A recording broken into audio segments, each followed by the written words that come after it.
Tina Lorraine, and this is your Talks with Tina. It's an afternoon talk. Let's have tea together. I thought I'd just jump on at the lunch hour. Well, here anyway, I'm Central Time. It's 12 o'clock here. And I just wanted to jump on because this morning in my meditation time, I was just thinking about some things that I have been praying about or believing God about or waiting to manifest in my life, and they haven't come to pass yet. And you know, some things have deadlines on them, some things don't. And I was thinking about my newsletter family. I have a newsletter. If you're not on the newsletter, sign up for it. The link is in my bio. But I was thinking about them as I was blogging this morning. And I was asking God, I was like, why is it that I can hear you so clearly in other areas, but when it comes to things that I really need an answer or seem to really want, that sometimes you seem to be so silent? And I know I'm not the only one who goes through this, right? I mean, we all go through those moments when we're like, God, did you hear what I prayed? Do you see me? Do you hear me? Do you care? And we can get discouraged thinking that God doesn't hear us. But one thing that really, that I came across this morning, it was a quote by this guy named Randy Alcorn. I was doing a devotional, and it says, token faith will not survive the dark night of the soul. Token faith will not survive the dark night of the soul. And so I was thinking about that and thinking about the supposed silence of God and understanding that, is God really silent? Is he really silent? We can see God in the air that blows. We see God in nature. We see God in the trees that rustle. We feel God. We know the love of God because we want the best for people. When you're even wishing someone a good morning, that is because the love of God is in you, because God is love, right? And so I guess what I wanted to come on and say is God is not silent the way we interpret silence. It's just that the things that we are really looking for the answers for sometimes, one thing is a lot of times we're too close to it. So we attach all this stuff, and sometimes the answer could be right there, but we're not at a place to see it. Could be something that's already been answered, but you're just not at a place to see it. And then sometimes I think God appears to be silent because our faith needs to be stretched. Remember, I was saying we can't continue to be punks when it comes to being faith walkers. We can't continue to be double-minded, confused, confounded, whatever you want to call it, continue to walk in unbelief when it comes to our dreams, when it comes to our visions, when it comes to living out of our heart. So that could be another reason our faith is being stretched. So the fact that we know that God is faithful, we know God's character is faithful, he's never going to leave us, he's never going to forsake us.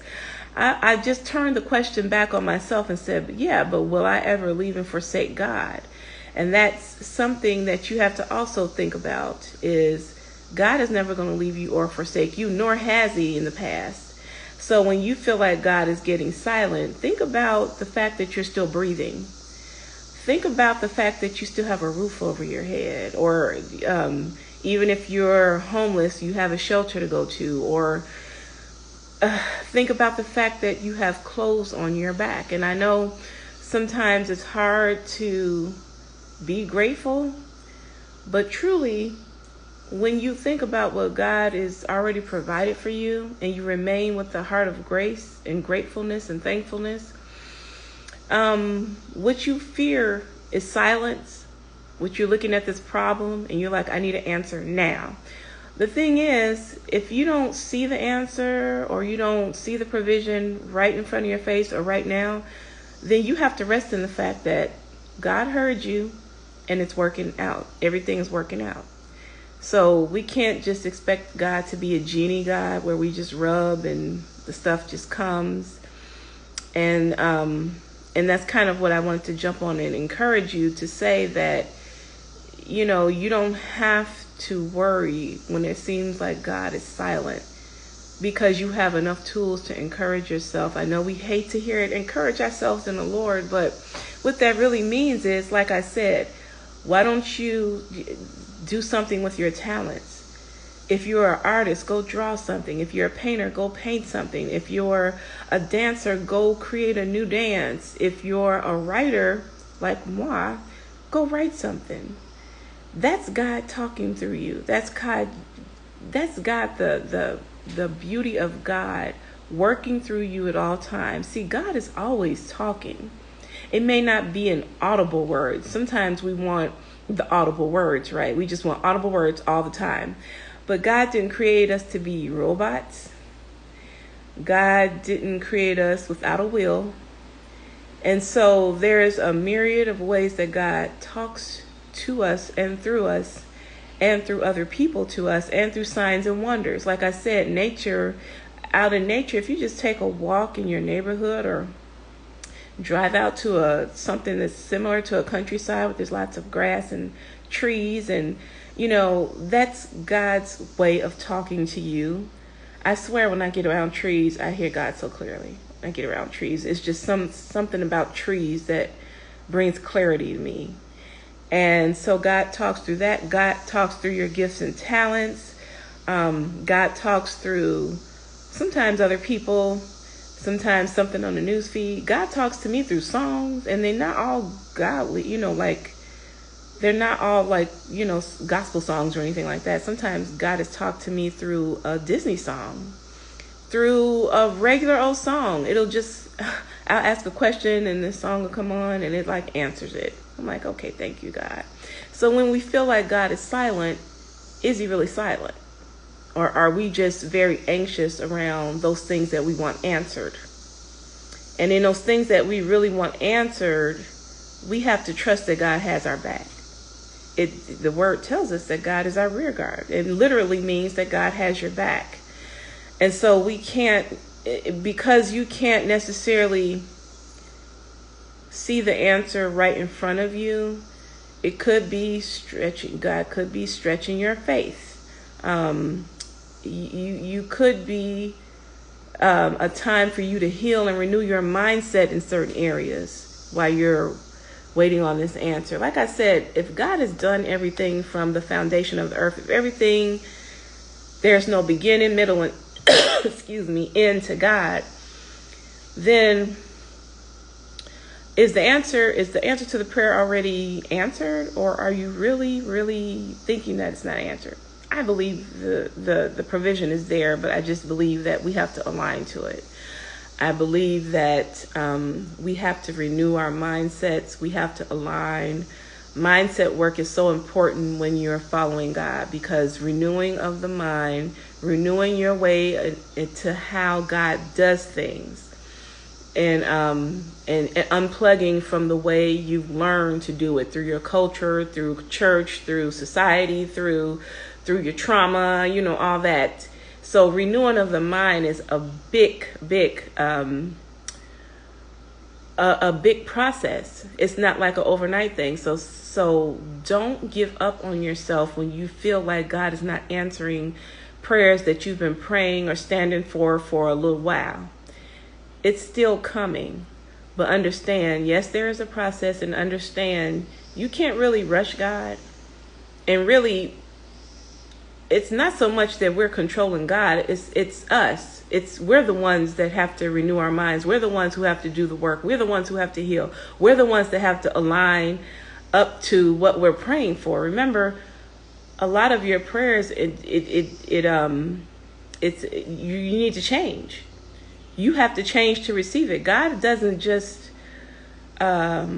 spoil us like that. I mean, he does spoil us in the sense that, yes, God will give you the desires of your heart, but he also looks at the bigger picture and sees what are you able to be responsible for? What can you handle? God loves us enough to know that we might be praying a great thing, like you might want to start a ministry or a business, or you might want to open up a shelter, or you might want to, be on Broadway and dance, whatever it is, whatever is in your heart. Maybe you want to be an artist, whatever. Nothing wrong with the desire. It's just that considering where you are right now, what is it going to take to get you where you need to be? And see, that's where we get confused. We're like, God, you heard me ask. You said when I ask that I receive. And I believe when we ask, we do receive. And I believe we receive it right then and there. Now comes the alignment to it. It's not, we have to get out this notion that God is in a bottle and it's a genie and that's the way it's going to manifest. We just have to trust God. We have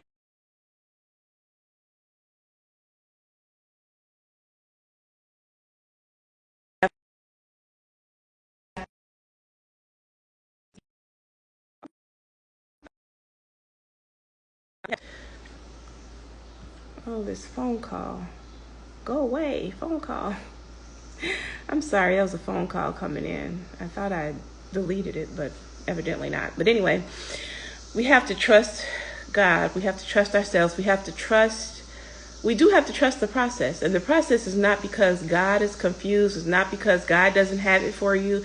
It's not because any of that, really. It's because of us.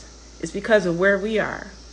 And we have to grow in trust. We have to grow in faith. We have to grow in belief. We have to grow in alignment with our mindsets, with the things that we're asking for. So I just wanted to come on to encourage you today not to give up on yourself or on your dreams or those things that God has spoken into your heart. God is faithful.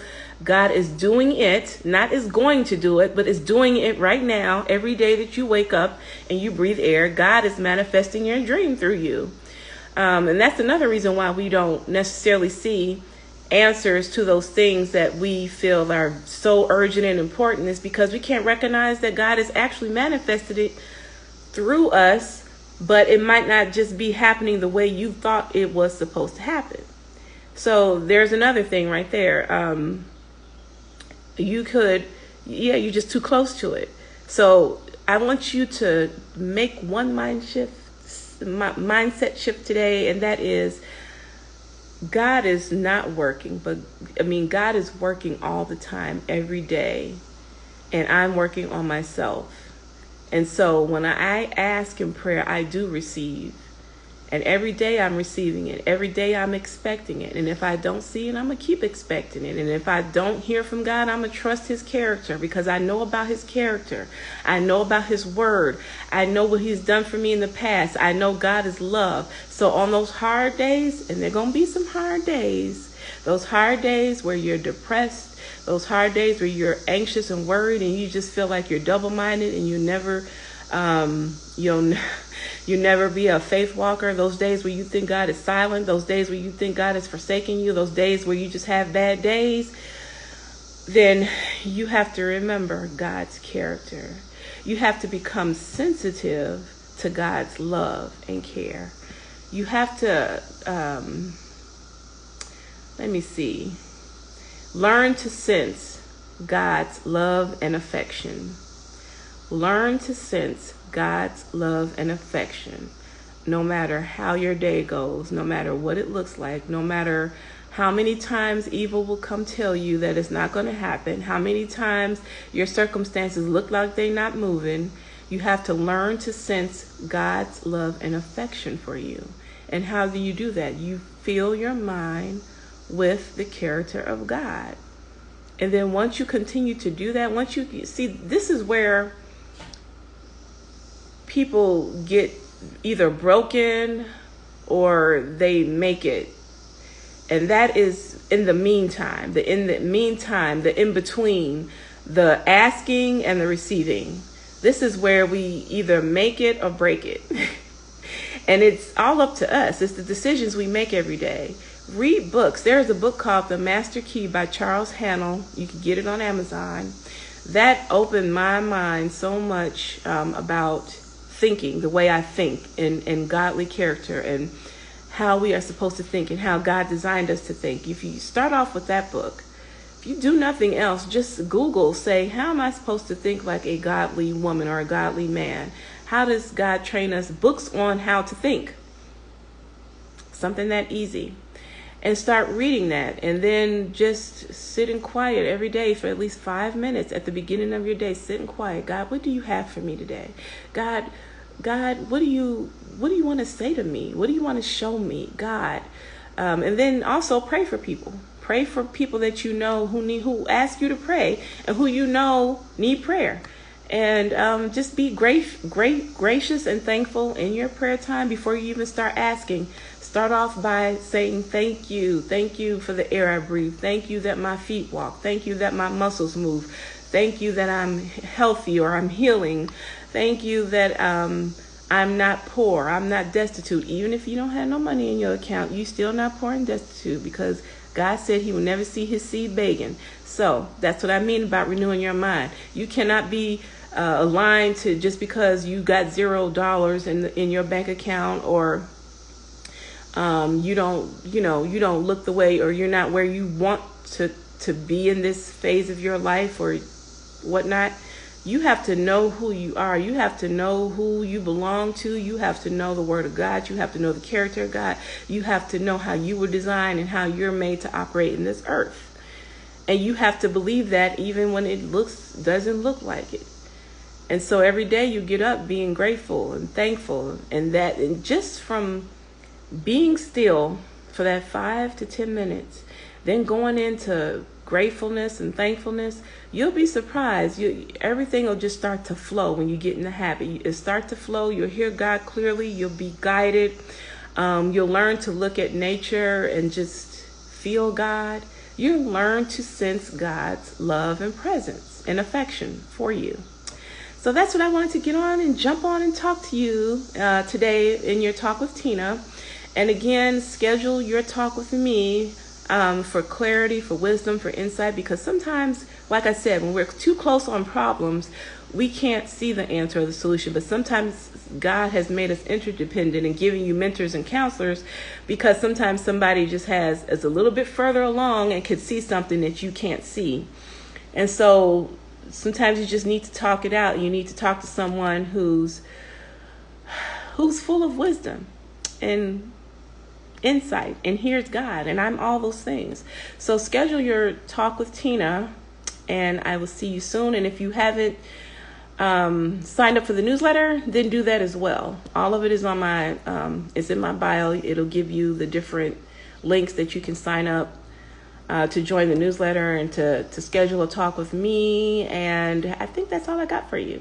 So be encouraged. I'll see you soon. Bye.